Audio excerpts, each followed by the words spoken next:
Sounds.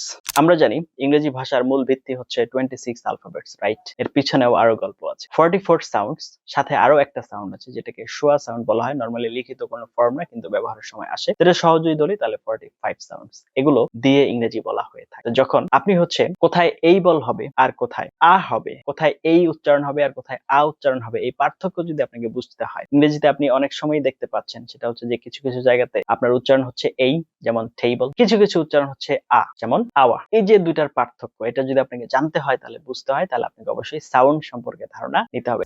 প্রথমেই দেখুন আমরা 26 অ্যালফাবেটস, এটার সঠিক উচ্চারণটা একটু দেখে নিই। তার ভিতরে দেখুন এই যে এইখানে আমি যেগুলো লিখেছি এগুলো হচ্ছে সাউন্ড। এই অ্যালফাবেটটা তৈরি করতে যে আমার এখানে দুইটা সাউন্ডের প্রয়োজন হয়েছে, এই অ্যালফাবেটটা লিখতে যে আমার এখানে দুইটা সাউন্ডের প্রয়োজন হয়েছে, আর এই যে দুই পাশে দুইটা দাগ দেওয়া হয়েছে, এই দুইটা টান হচ্ছে আপনার সাউন্ডের সিম্বল। আপনি যদি সাউন্ড লিখতে চান সেক্ষেত্রে এটা দিতে হবে দুই পাশে দুইটা, না হলে এটা সাউন্ড হবে না, এটাও তখন অ্যালফাবেট হয়ে যাবে। এই জন্য এটা হচ্ছে রুলস, সাউন্ড লিখতে হলে এটা দিতে হবে। ওকে, সো আমরা আগে 26 অ্যালফাবেটস এর সঠিক উচ্চারণটা দেখি ভালো করে, তারপরে আমরা সাউন্ডে চলে যাব।